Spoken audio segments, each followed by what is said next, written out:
Hey, welcome to Karen's Cooking Corner. You know, this is what we do on a Sunday. Tonight is going to be linguine with clam sauce.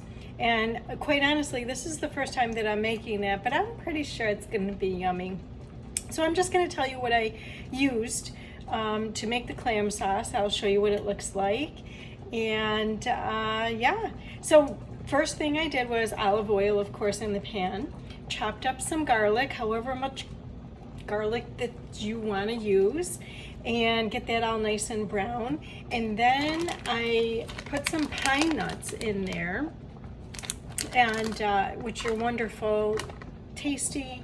But you do have to watch the pine nuts. I burnt them a little bit, which I was okay with because actually I think it gives a little extra flavor. But do watch your pine nuts. You can't walk away and leave it in there. So you're gonna get that all nice and hot. So you're gonna have your olive oil, your garlic, and your pine nuts. Your pan's gonna be nice and hot. Now you're gonna add some white wine, whatever white wine you want. I used a Pinot Grigio. You could use whatever you want. I put in probably a half a cup at least. And you know, of course it gives it a nice wine flavor. And then I let that boil and simmer a little bit. And then I started adding my other ingredients, which one of them is a white bean. So whatever white bean you want to use. I did not have a typical white bean, so I actually just threw in some chickpeas. Because that's just what I happen to have on hand, and I think it's going to be absolutely delicious.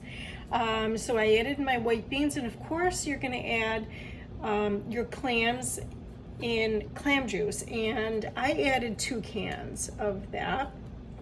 So you're going to add that. You're also going to add, and again, I don't measure, I just kind of look to see, you know, to see what makes sense when I put it in there. And of course, clam juice. Add some nice clam juice. I cut up some basil and put that in there. And then I also added some cheese. I happen to have Parmesan cheese on hand, but Asiago cheese would be wonderful in there. So I added that, and that's about it. So I'll show you what it looks like. Hopefully you can kind of see that. I think it's going to be delicious. We have the water boiling with the linguine in there. And of course, we can't forget that we're going to top it off with a really nice glass of Pinot Grigio. And that is linguine with clam sauce tonight. Hey, thanks for showing up.